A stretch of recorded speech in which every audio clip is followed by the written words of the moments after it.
What's good, YouTube world? It's Jay Coffee tapping back in, guys, and gonna bring you the news here. And it's NFL Sunday, which for me and a lot of other people out there is like a holiday. 17 or 21 weeks out of the year, counting the playoffs, the Super Bowl, and all that. But you know what I mean? We love NFL Sunday, but I'm bringing you this news on an NFL Sunday. Not too happy, man, as my team just played like shit flat out, man, but I still gotta bring y'all the news. So let's hit these topics, man. Make sure to jump in the comments. Let me know your thoughts, take an opinion on the different topics we're speaking on here.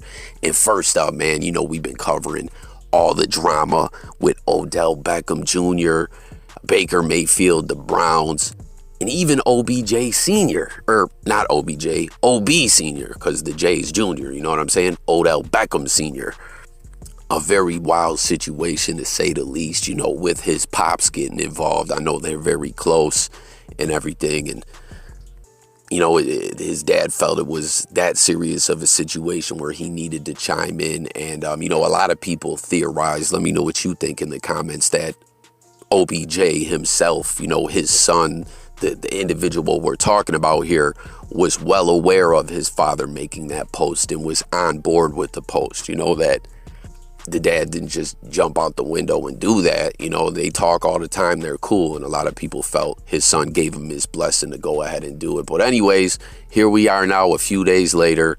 He's a free agent. The Browns have released him, weren't able to trade him. There was no trade value there. A lot of people were chiming in about that, like, look, he hasn't done much when it comes to the trade block. Like, he's been hurt a lot. Hasn't put up really any numbers. In pro sports, when it comes to trading, it's a very cutthroat business trying to work out a deal where people will try that. We see good players all the time at the trade deadline when it's just not working out sometimes, and the teams want to move on, work something out on a mutual level. Like, there's not any animosity like there is in this situation, and guys just get traded for draft picks and stuff like that. So, they weren't able to get anything for Odell. But another former player, another senior, Steve Smith Sr., who was an outstanding wide receiver in the NFL for many years and now is in the sports commentary game, chimed in and said, it's Baker's fault. Baker's not very good. He's average at best. And OBJ's in this boat and moving on and everything at this stage in his career because of Baker. Like, he is putting the blame on Baker Mayfield. And it just goes to show you there was a lot of other people. You know how sometimes there's like a situation and no one's really talking about it until someone does, and then everyone else puts in their takes.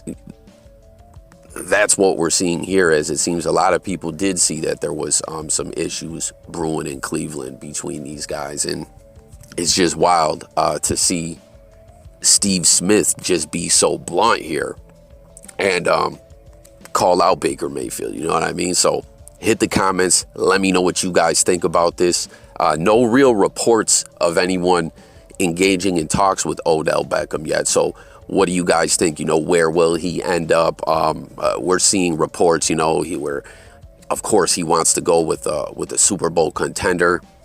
Do you guys think this drama here between him and the QB will make teams want to stay away from OBJ? Like, do you think he's not really a hot commodity on the market anymore at this point? I mean, obviously, like we said, they couldn't even work out a trade. I don't know. I want to know what y'all think about this. But Steve Smith taps in and says, it's because of you, Baker.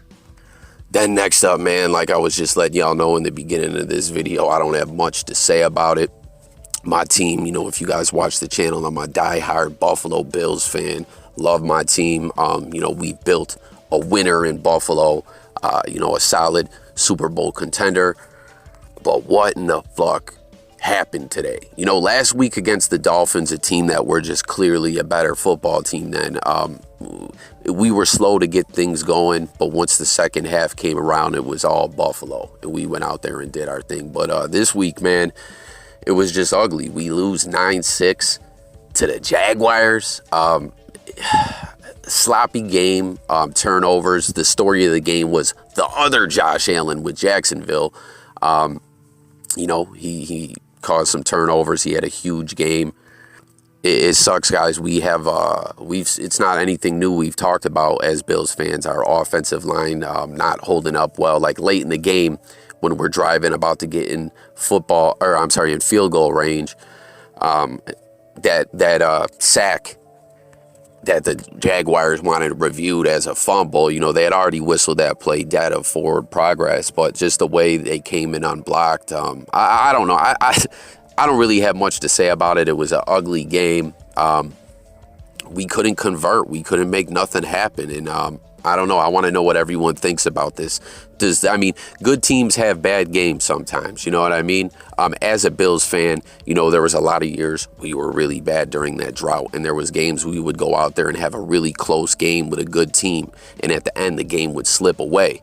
And typically in these kind of situations where we're playing bad, that's normally what happens. I'm normally like, man, it feels good to be on the other side of that equation, where even though we're not playing great against a team that's not good, in the end, we know we're going to overcome this. And today, that's just not what happened, So what does everyone think, guys? Are you, if you're a Bills fan or not a Bills fan, are you worried by this? What do you think? We just need to make some adjustments. Do you think the guys will bounce back?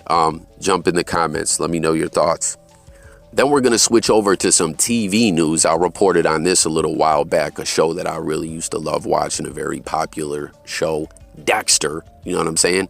The serial killer who operates by a code.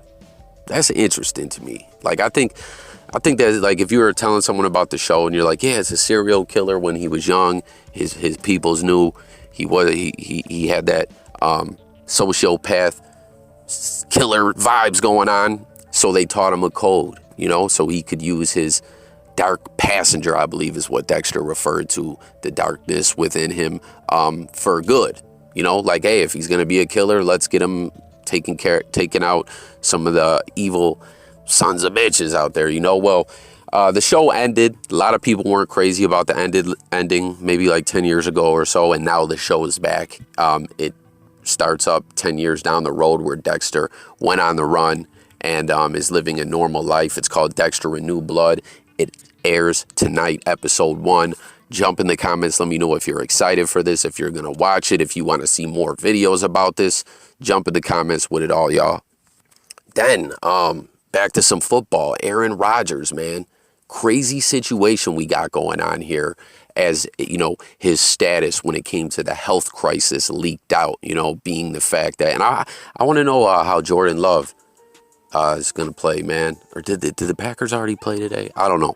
But it's a mess, man. It turns out Rodgers didn't get that treatment. He did other stuff to try to boost his immune system, and he's entitled to that, But based on the fact of the league protocols and everything, if someone tests positive, the fact of how long Rodgers had to be away and the different rules that differ for people who do have the treatment and don't, kind of let the cat out of the bag that Rodgers didn't have the treatment. And then people started calling him a liar.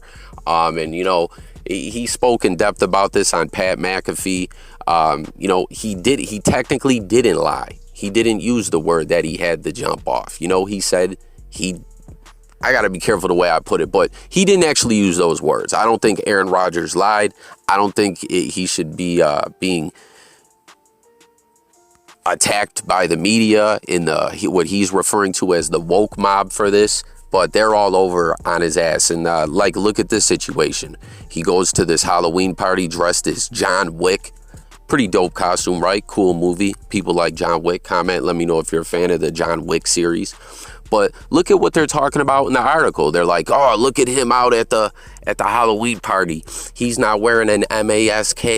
There's an investigation going to be open to see if he violated protocols even more. Like Aaron Rodgers, like that's all you're going to see in the mainstream media from this point on regarding Aaron Rodgers. We saw, you know, how athletes in their local area work with the local hospital and stuff like that, trying to do good work in the community. Well, since this news has all happened, the hospital in Green Bay said, yo, we're not fucking with Rodgers no more. Like, it's a mess, y'all. What do you guys think about this, man? Jump in the comments. It's kind of crazy timing because we know this is Rodgers' last year in Green Bay. So if it's going to happen at any time, might as well happen when he's going to be on the move. And then the last topic, man, Jay-Z on and off of Instagram in a blink of an eye once again. You know, he did this a couple months ago. He had an Instagram for a day or two and shut it down, and then he did it again now. And it's no surprise. It was all to promote this movie, The Harder They Fall, which just dropped on Netflix. Let me know if you guys have watched that movie. I seen this coming, you know, as much as people want it to be a certain way. Jay-Z is never going to be a regular on Instagram. You know, he's always going to have that Twitter that he tweets from maybe 3 times a year if we're lucky. And aside from that, he just reposts promo stuff. You know what I mean? Some people theorize, as I always point out, that he does indeed have an Instagram that he secretly posts from, but that's up for debate, you know? But Hove on and off the gram in a couple days again, you know? So that's going to conclude the news, guys. Thanks for watching. Let's talk in the comments. New viewers, sub to the channel. Hit the notification bell. Content dropping every day. Music, news, sports, current events, life, and much more. It's Coffee, and I'm gone.